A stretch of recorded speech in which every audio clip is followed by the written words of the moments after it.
সুখে জগাবা। গুৱাহাটীবাসী বজালী সমাজৰ উদ্যোগত দেওবাৰে মহানগৰীৰ বেলতলা হাইস্কুল খেলপথাৰত উদযাপন কৰা হয় বজালীৰ অন্যতম লোকসাংস্কৃতিক উপাদান পাউৰাতলা উৎসৱ।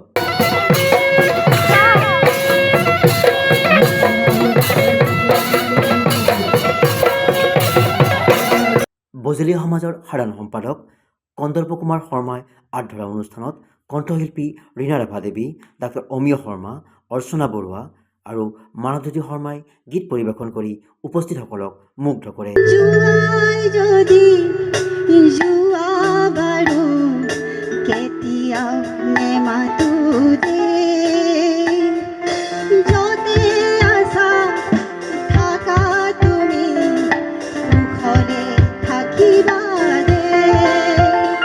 অনুষ্ঠানৰ অন্যতম দিশ আছিল বিহু হুঁচৰি পৰিৱেশন।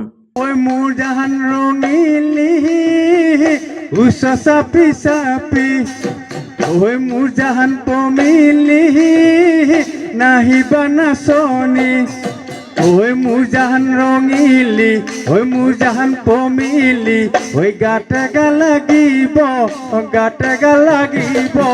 চাবি। ইয়াৰ আগেয়ে বজালীৰ পৰম্পৰাগত পাউৰা তোলা হয়। উল্লেখ্য যে নামনি অসমত পাৰ চৰাইক পাউৰা বুলি কোৱা হয় আৰু এই পাউৰা তোলা উৎসৱৰ সময়ত দুডাল ওখ বাঁহত গামোচাবোৰ বান্ধি দিয়া হয় আৰু গামোচা মেৰুওৱা এই বাঁহ দুটি এডাল গছৰ তলত পুতি দিয়া হয়। অনুষ্ঠানত ভালেসংখ্যক ব্যক্তিক সম্বৰ্ধনা জ্ঞাপন কৰে উদ্যোক্তাসকলে। উক্ত অনুষ্ঠানত বন্তি প্ৰজ্বলন কৰে কৃষি বিভাগৰ অৱসৰপ্ৰাপ্ত সঞ্চালক বজালীৰ সুসন্তান বিশিষ্ট সমাজকৰ্মী মঞ্জুৰা মোহন কলিতাই। বজালীৰ অন্যতম এই লোকসাংস্কৃতিক উপাদানক মহানগৰীত উপস্থাপন কৰি অসমবাসীক চিনাকি কৰাই দিয়াৰ বাবে উদ্যোক্তাসকল নিশ্চয়কৈ ধন্যবাদৰ পাত্ৰ। মৰম কুমাৰৰ report, democracy live 24/7। Kandarpa Kumar Sharma গুৱাহাটীত বজালীৰ পৰা আহি তো বিশেষভাৱে সাহিত্য সংস্কৃতিত জড়িত হৈ সামাজিক বিভিন্ন কামত জড়িত হৈ আহিছে আৰু আজি বজালী সমাজৰ উদ্যোগত তেওঁলোকৰ যি পাউৰাতলা উৎসৱ, বাৰ্ষিক উৎসৱ, এই উৎসৱৰ অন্যতম উদ্যোক্তা। এই পাউৰাতলা উৎসৱ আয়োজনৰ উদ্দেশ্যটো কি আৰু কেনেকৈ আগবঢ়াই নিছে, সঁহাৰি কেনেকুৱা? গুৱাহাটীবাসী বজালী সমাজৰ জন্ম হৈছিল যাতে বজালীৰ যিখিনি কলা সংস্কৃতি, ভাষা সাহিত্য সেইখিনি অসমৰ বিভিন্ন স্থানলৈকে প্ৰচাৰ কৰিব পাৰে আৰু আমি গুৱাহাটীত থাকিয়ে যাতে বজালীৰ যিখিনি উৎসৱ পৰ্ব আছে সেইখিনি গুৱাহাটীত পালন কৰিব পাৰোঁ, তাৰ কাৰণে গুৱাহাটীবাসী বজালী সমাজৰ জন্ম হৈছিল আৰু সেই জন্মৰ লক্ষ্যটো ৰখিয়ে আমি পাউৰাতলা উৎসৱটো প্ৰথম আৰম্ভ কৰিছিলোঁ 2023 খ্ৰীষ্টাব্দত গোপাল বড়ো স্কুল খেলপথাৰত। তেতিয়াৰ পৰা আমি আজিলৈকে 4টা বছৰ কণ্টিনিউ পালন কৰিছোঁ। প্ৰথম বছৰ গোপাল বড়ো হাইস্কুল খেলপথাৰত, তাৰ পৰৱৰ্তী 2 বছৰ কলাক্ষেত্ৰত শ্ৰীমন্ত শংকৰদেৱ কলাক্ষেত্ৰ পাঞ্জাবাৰীত আৰু এইবাৰ 4ৰ্থ বছৰৰ কাৰণে ইয়াতে পালন কৰিছোঁ। পাউৰাতলা উৎসৱটো হ'ল এই বজালী অঞ্চলৰ বহাগ বিহুৰ এটা পবিত্ৰ অনুষ্ঠান। এইটো আমাৰ বজালীত পাউৰা তোলা বুলি কোৱা হয় আৰু বাহিৰত বজালীৰ বাহিৰত এইটো ভঠেলি বুলি কোৱা হয়, ভঠেলি উৎসৱ বুলি কোৱা হয় ক'লে।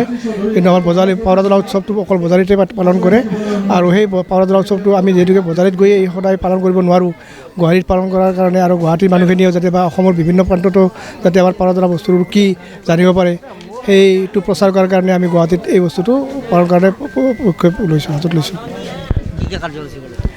আজি প্ৰথম আমাৰ কাজ আছিলে যে গুৱাহাটীবাসী বজালী সমাজৰ পতাকা, বিহুৰ পতাকা এইবিলাক উত্তোলন কৰা হৈছে।